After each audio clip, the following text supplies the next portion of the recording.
Beritakanlah firman, siap sedialah baik atau tidak baik waktunya. Shalom, puji Tuhan. Saya percaya karena Tuhan kita boleh ada lagi dalam renungan harian di hari ini. Firman Allah yang menjadi perenungan kita bersama di hari ini, saya ambil dari Mazmur 23 ayat 1 sampai dengan ayatnya yang ke-6. Secara khusus saya akan baca ayat 1 sampai dengan ayatnya yang ketiga. Firman-Nya berkata demikian, Tuhan adalah gembalaku, takkan kekurangan aku. Ia membaringkan aku di padang yang berumput hijau. Ia membimbing aku ke air yang tenang. Ia menyegarkan jiwaku. Ia menuntun aku di jalan yang benar oleh karena namanya. Demikian kebenaran firman-Nya hari ini yang mengajar dan menasihati kita. Tuhan adalah gembala. Jangan kita menjadikan yang lain sebagai gembala kita, sebagai penuntun hidup kita, sebagai pemelihara hidup kita, kecuali yang namanya Yahweh, kecuali yang namanya Tuhan di dalam Yesus Kristus. Karena saya percaya dialah gembala yang baik, yang sangat-sangat bertanggung jawab penuh untuk kehidupan kita sebagai domba-dombanya.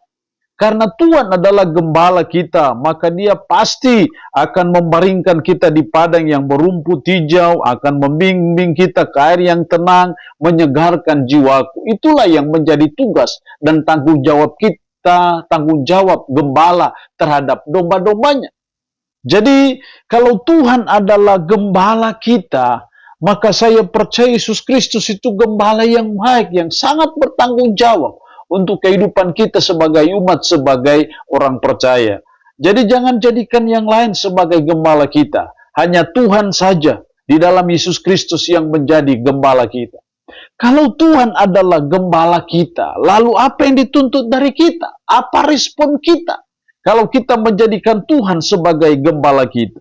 Dalam ayat 1:4, sekalipun aku berjalan dalam lembah kekelaman, aku tidak takut bahaya, sebab engkau besertaku, gadamu dan tongkatmu itulah yang menghibur aku.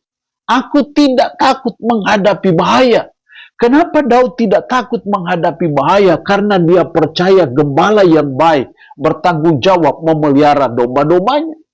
Jadi yang pertama yang dituntut dari kita kalau Tuhan adalah gembala kita, yang pertama kita tidak takut menghadapi bahaya. Kita tidak perlu takut menghadapi apapun juga. Karena gembala yang baik tidak pernah kecolongan dalam melindungi kita. Gembala yang baik tidak pernah kewalahan melindungi kita dari segala ancaman, dari segala bahaya, dari segala bencana apapun. Gembala yang baik sangat bertanggung jawab untuk melindungi domba-dombanya. Karena Tuhan itu gembala kita, maka kita tidak perlu takut menghadapi apapun.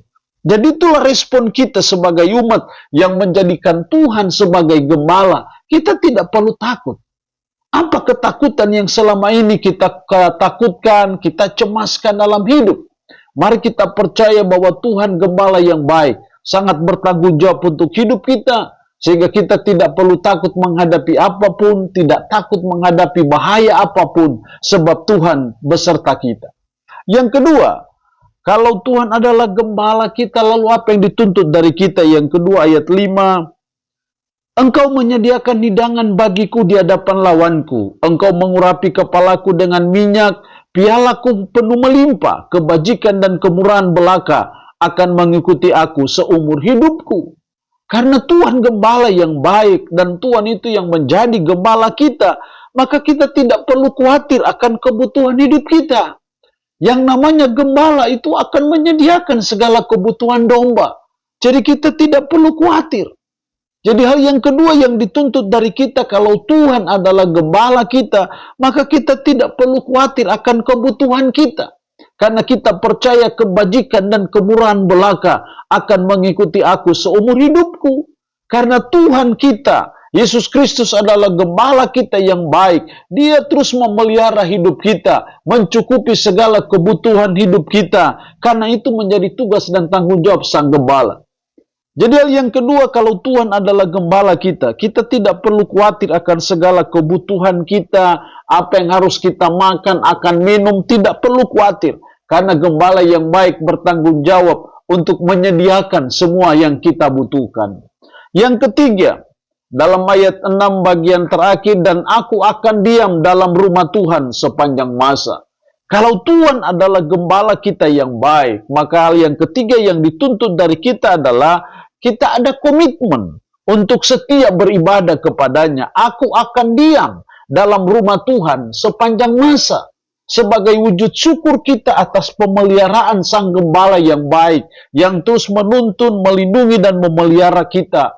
Maka harusnya itu melahirkan suatu komitmen dalam hidup kita. Komitmen untuk mari kita setia beribadah kepada Tuhan. Kita akan diam dalam rumah Tuhan sepanjang masa. Itu adalah bagian dari komitmen kita, tekad kita, kerinduan kita, karena Tuhan adalah gembala kita. Jadi ketika kita menjadikan Tuhan itu sebagai gembala, maka harusnya melahirkan suatu komitmen dalam hidup kita. Seperti komitmen dari Raja Daud, aku akan diam dalam rumah Tuhan sepanjang masa. Sehingga apapun kesibukan kita, apapun tugas dan tanggung jawab kita, kita tidak akan pernah melalaikan apa yang menjadi komitmen kita di hadapan Tuhan, bahwa kita akan diam dalam rumah Tuhan sepanjang masa, kita akan setia beribadah kepadanya. Itulah yang dituntut dari kita ketika kita menjadikan Tuhan adalah gembala kita. Allah yang punya firman ini memberkati kita dengan firman-Nya di hari ini. Amin. Mari kita berdoa. Puji syukur untuk firman-Mu hari ini yang mengajar dan menasihati kami. Tuhan adalah gembalaku. Tuhan tolong kami supaya kami hanya menjadikan Tuhan sebagai gembala kami dan bukan yang lain. Karena itu ajar kami untuk kami tidak takut menghadapi bahaya. Kami tidak khawatir akan segala kebutuhan kami. Tapi juga kami harus ada komitmen untuk setia beribadah kepada Tuhan. Roh-Mu yang kudus, tanamkanlah, meteraikanlah firman dalam hati dan pikiran kami, dan sanggupkan kami untuk bisa memperlakukannya dalam hidup kami sehari-hari. Berkat Tuhan bagi umat-Mu yang mendengarkan renungan harian di hari ini. Yang sakit hamba berdoa dalam nama Yesus, Tuhan lawat, Tuhan jamah, Tuhan sembuhkan dari sakit penyakit yang diderita. Terpujilah nama-Mu Tuhan, dalam nama Tuhan Yesus Kristus kami berdoa. Amin. Shalom. Tuhan Yesus memberkati kita dengan firman-Nya di hari ini.